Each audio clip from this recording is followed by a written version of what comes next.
Hello. Today we are talking about the cerebrum. The main objectives which are going to cover are the introduction, external features of cerebral hemisphere, main cerebral sulci, insula or islands of Riehl, lobes of cerebral hemisphere and associated sulci and gyri, apart from the assignment.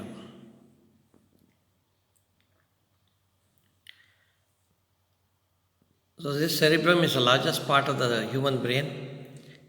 It fills most of the cranial cavity. It develops from telencephalon. It is convoluted bilobe structure.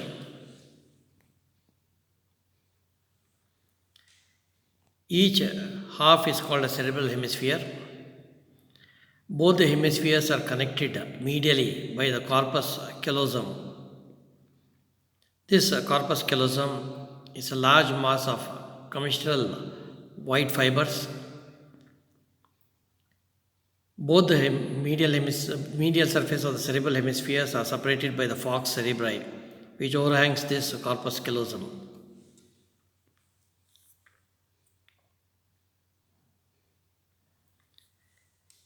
Each cerebral hemisphere presents three poles, that is a frontal pole, temporal pole and occipital pole.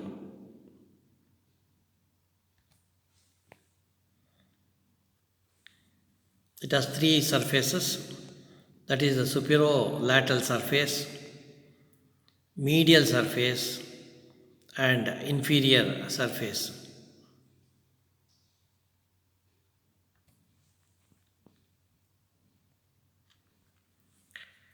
The superolateral surface is related to the cranial vault.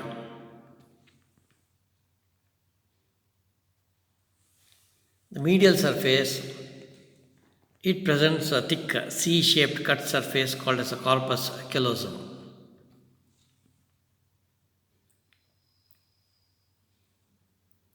The inferior surface is irregular to adapt to the floor of the anterior and middle cranial fossa. Its anterior part is called as the orbital surface, while the posterior part is called as the tentorial surface.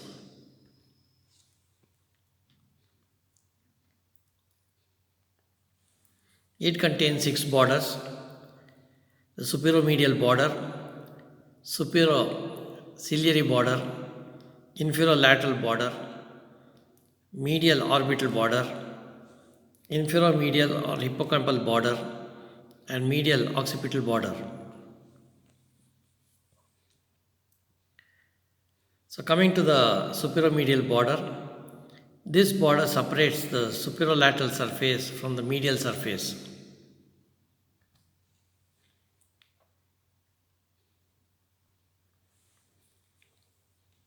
Superciliary border, so it separates the superolateral surface from the orbital surface.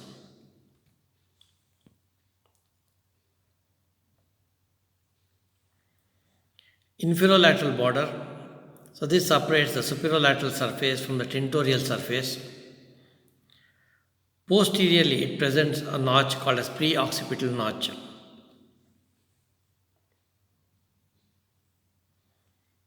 The medial border, so this separates the medial surface from the orbital surface.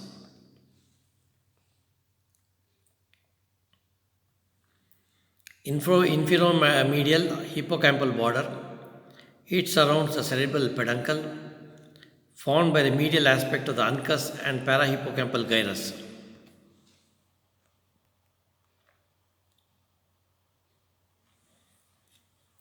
The medial border, called as medial occipital border, so this separates the medial surface from the tentorial surface.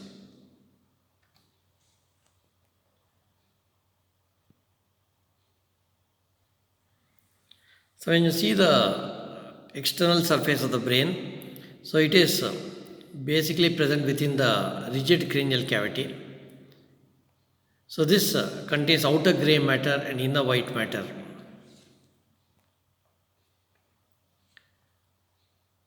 Its surface becomes folded, called as, so it produces folded or convolutions called as the gyri, and in between the gyri you are going to find these fissures called as the sulci.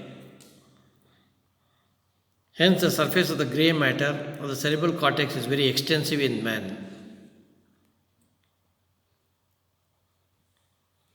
So, the convolutions, what we told previously, is called as gyri, and the fissures are called as sulci. So, 2/3 of the grey matter is hidden from the surface view within the walls of the sulci.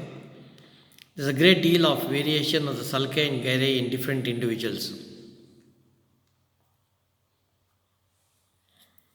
Gyrencephalic, so where the convoluted cerebral cortex, so in man and higher animals, so this type of cerebral cortex is seen. Whereas lesioncephalic, which is smooth surfaced, so this is present in reptiles, birds and lower mammals.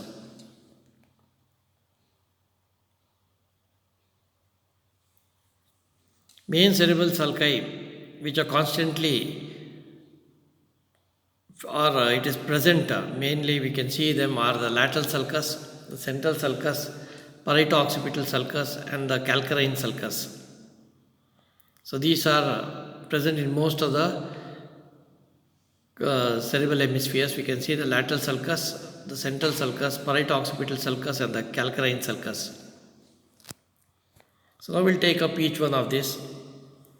The lateral sulcus or sulcus of Sylvius. So it has a stem and 3 rami, anterior horizontal, anterior ascending and posterior ramus. All the 3 rami of the lateral sulcus diverge from each other at a point called a Sylvian point.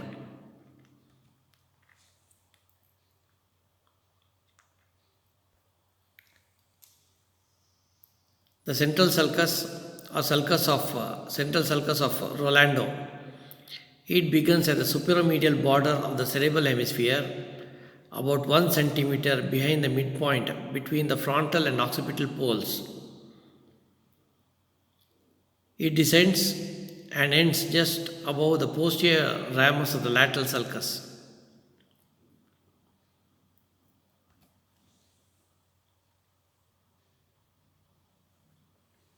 Its upper end usually extends into the medial surface. So this central sulcus forms a boundary between the motor area in front and the sensory area behind.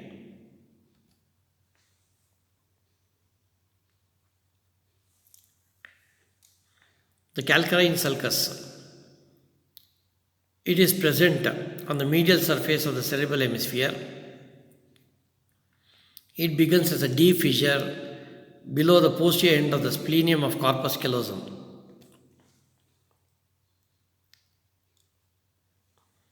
So it follows an arc course with the convexity upwards to the occipital pole. So it may extend slightly on the superolateral surface.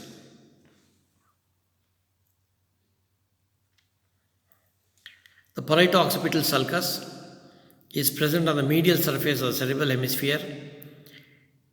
It begins at the midpoint of the calcarine sulcus.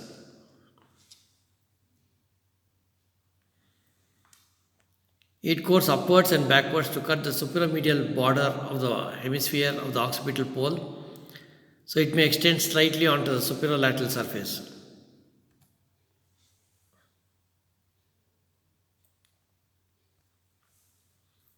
So what is this insula or island of Reil? It is a submerged or hidden portion of the cerebral cortex present in the floor of the lateral sulcus. It has been submerged from the surface during development of the brain due to overgrowth of the surrounding cortical areas.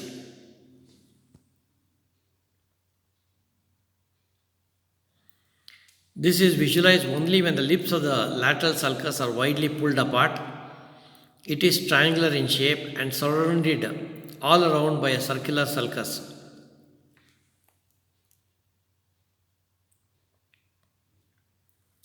This circular sulcus is deficient anterior-inferiorly at the apex called as lumen insulae. The insula is hidden from the surface view by the overgrowth cortical areas. So overgrowth has occurred in the frontal, parietal and temporal opercula or lids.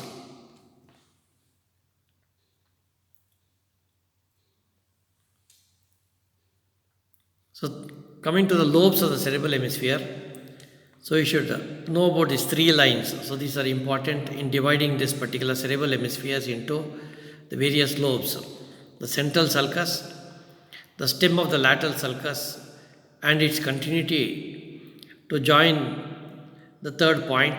That's the third point is the imaginary vertical line joining the parieto-occipital sulcus to the pre-occipital notch. So from this we are going to get the four lobes of the cerebral hemisphere.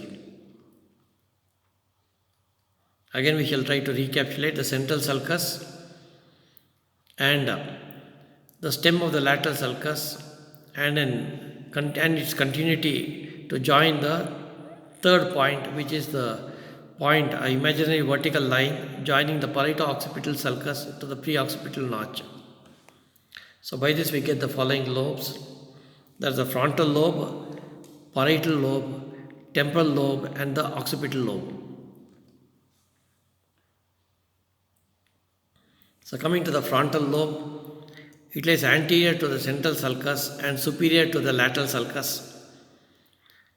Its superolateral surface of the frontal lobe is divided by three sulci into four gyri.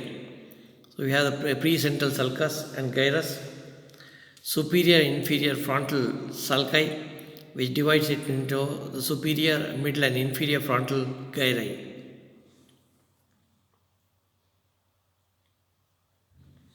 The parietal lobe, which lies posterior to the central sulcus and superior to the lateral sulcus and an imaginary line. It extends up to the parieto-occipital sulcus. So it contains two sulci and three gyri.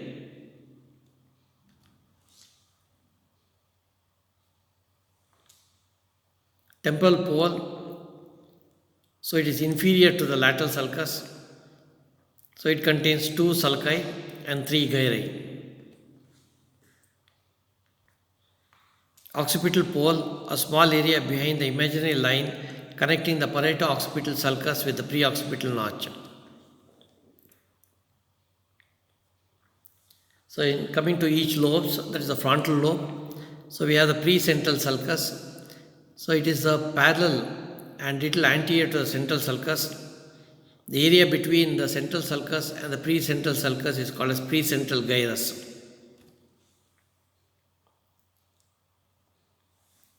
Superior inferior frontal sulci, they run horizontally and divide into the following regions, that is the superior, middle, and inferior frontal gyri.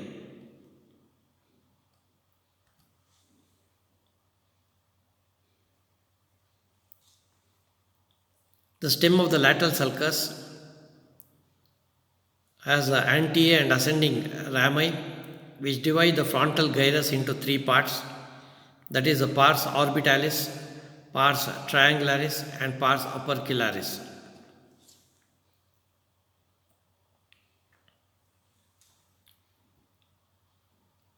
The parietal lobe, so here it is posterior to the central sulcus.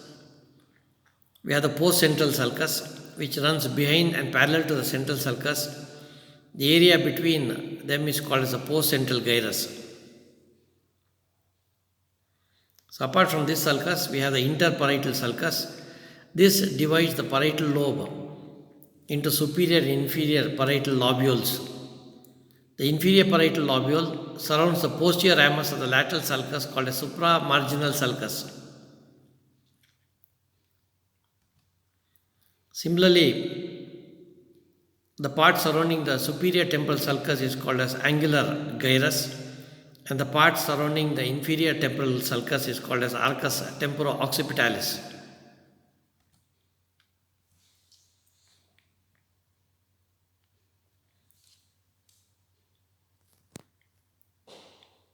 So here you have the part surrounding the superior temporal sulcus called as angular gyrus, and the part surrounding the inferior temporal sulcus is called as arcus temporo-occipitalis. Next, coming to the temporal lobe, we have the superior temporal sulcus and the inferior temporal sulcus. This divides this temporal lobe into superior, middle, and inferior temporal gyri. So last but not the least, we have the occipital lobe.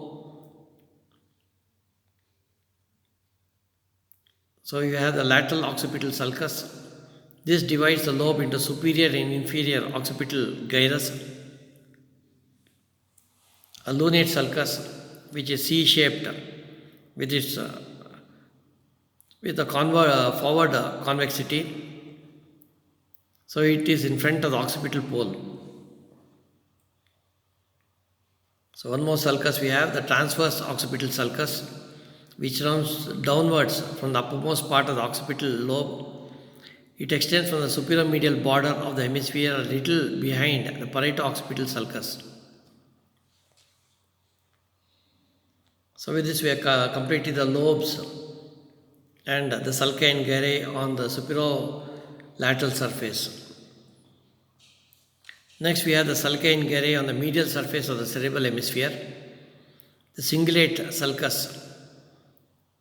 It follows a curved course parallel to the upper margin of the corpus callosum.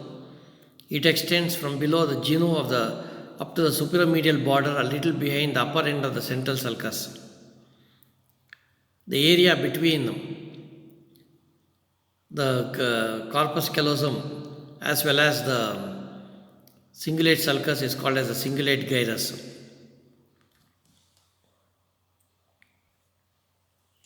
The callosal sulcus. This separates the corpus callosum from the cingulate gyrus.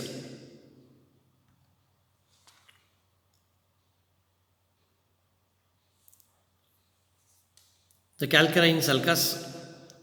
It begins below the splenium and runs towards the occipital pole. It gives out the parieto-occipital sulcus, which reaches the superolateral surface.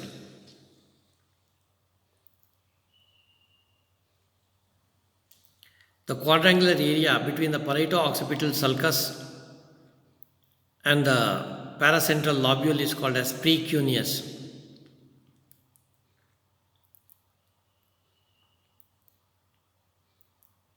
And the triangular area between the calcarine sulcus and the parieto-occipital sulcus is called as cuneus.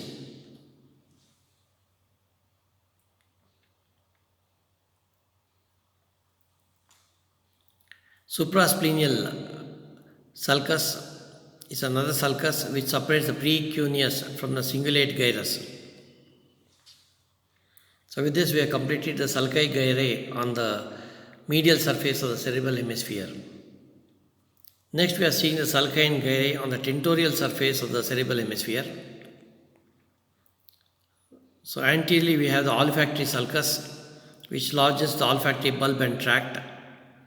Medial to it is the gyrus rectus. So laterally in the orbital sulcus, laterally we are seeing the orbital sulcus in this orbital surface, so which is head-shaped sulcus, which divides the rest of the orbital surface into anterior, posterior, medial and lateral orbital gyrae. So this is the anterior part of the tentorial surface of the cerebral hemisphere. Now coming to the posterior part of the tentorial surface of the cerebral hemisphere. So we have two sulci which run in the antero-posterior direction, that is the collateral sulcus and the occipito-temporal sulcus. Now we will take up each one of these. The collateral sulcus is a medial sulcus. Its posterior part of the collateral sulcus is parallel to the calcarine sulcus, and the area between them is called as the lingual gyrus. The anterior part of the gyrus is continuous with the parahippocampal gyrus.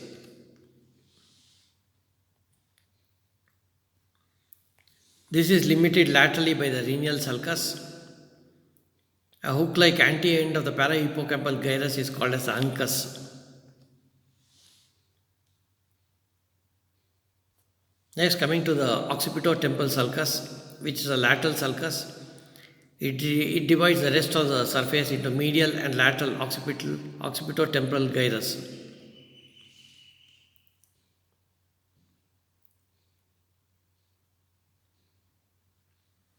Next, coming to the assignment. So the sulci and gyri on the superolateral surface of cerebral hemisphere, sulci and gyri on the medial surface of cerebral hemisphere, sulci gyri on the tentorial surface of the cerebral hemisphere. So it's basically to draw and label all the sulci and gyri. Apart from this, we have the insula or island of Rheal.